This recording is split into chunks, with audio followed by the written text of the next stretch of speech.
At the edge of the world, where the land freezes before your eyes and rivers carve silver veins through endless pine, nature still writes its own laws. This is the far north, wild, cold, and untamed. Here, every heartbeat is a battle, and every day is earned. Two giants rule this frozen realm. The moose, the silent monarch of the forest, crowned with antlers like the branches of living trees. And the brown bear, the storm of muscle and claws, whose strength echoes through every valley. They share the same rivers, the same forests, the same hunger. But peace has never been part of nature's design. When these two titans cross paths, the north trembles.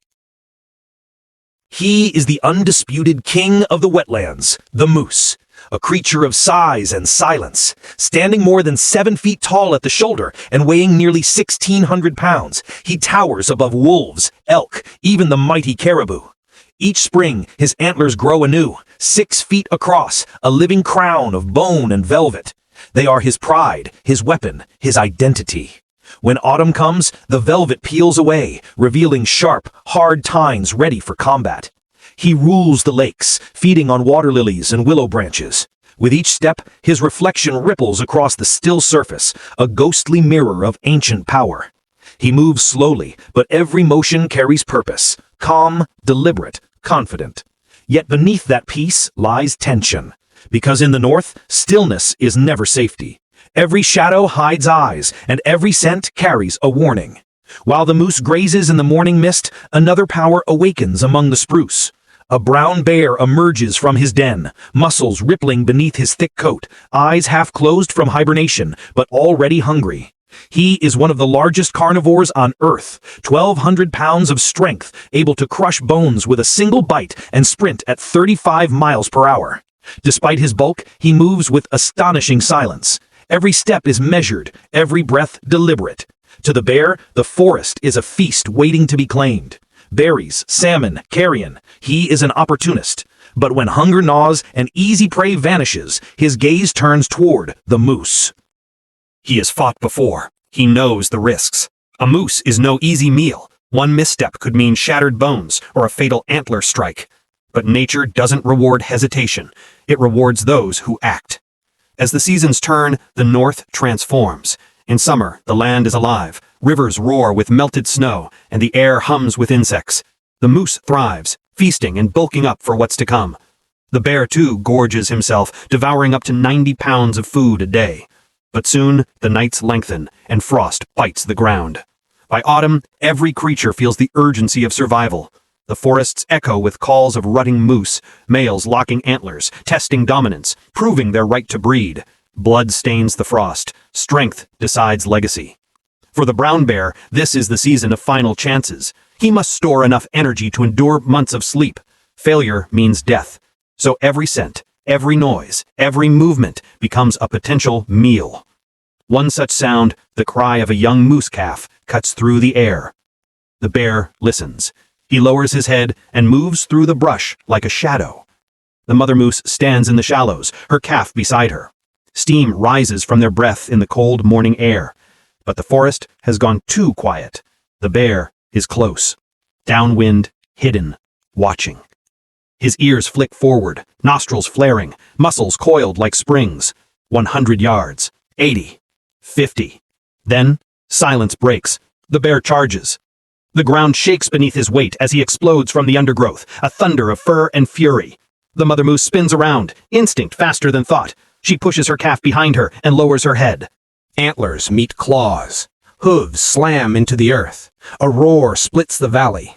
The bear swipes, tearing fur and flesh, but the moose drives forward, antlers striking with terrifying force.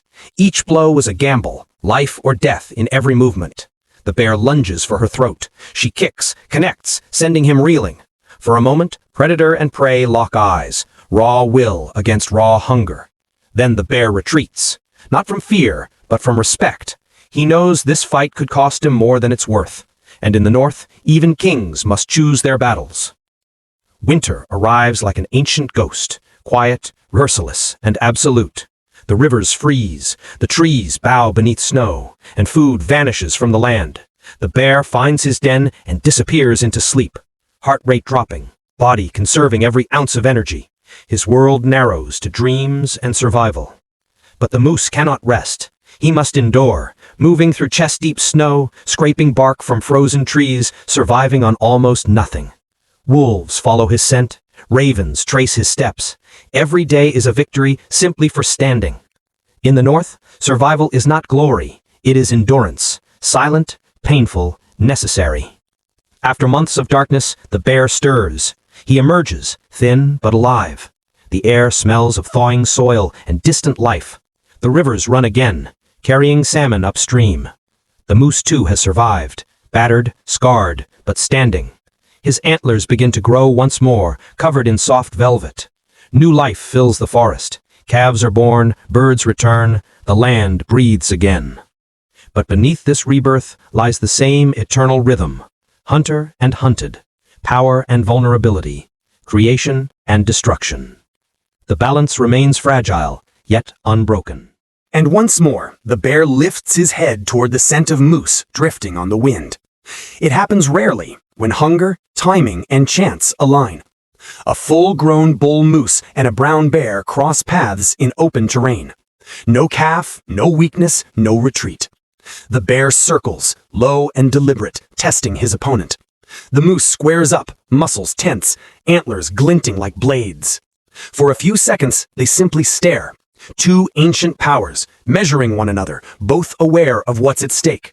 Then the storm breaks. The bear charges, roaring. The moose lunges forward, antlers striking with bone-shaking force. Claws dig into fur, teeth snap, snow flies in clouds. It's chaos, nature's rawest theater.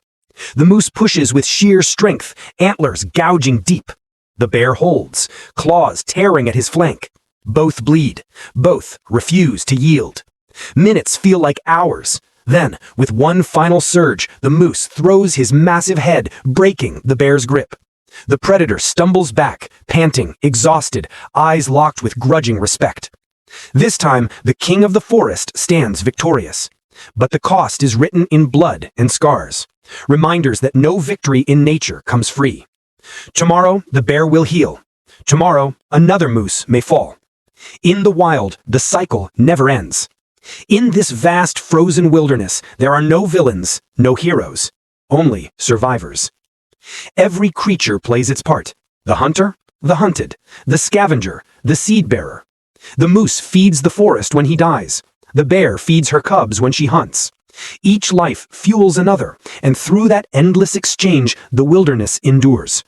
To the human eye, their battle may seem cruel, but to the land, it is sacred. For without struggle, there is no balance. Without death, there can be no life. These titans, the moose and the brown bear, are not just animals. They are symbols of the untamed spirit of North America. Raw, relentless, real. In the heart of the Alaskan wild, beneath the whisper of wind and the cry of the raven, the world still belongs to those who earn it. Here, the battle for survival is eternal, written not in words, but in footprints, scars, and the silence that follows. The moose walks on, proud but wary. The brown bear fades into the forest shadows, and the north remains their kingdom. As long as rivers flow and snow falls, as long as hunger drives the heart of the wild, the legend will live on. This is Moose versus Brown Bear, Clash of the Northern Titans.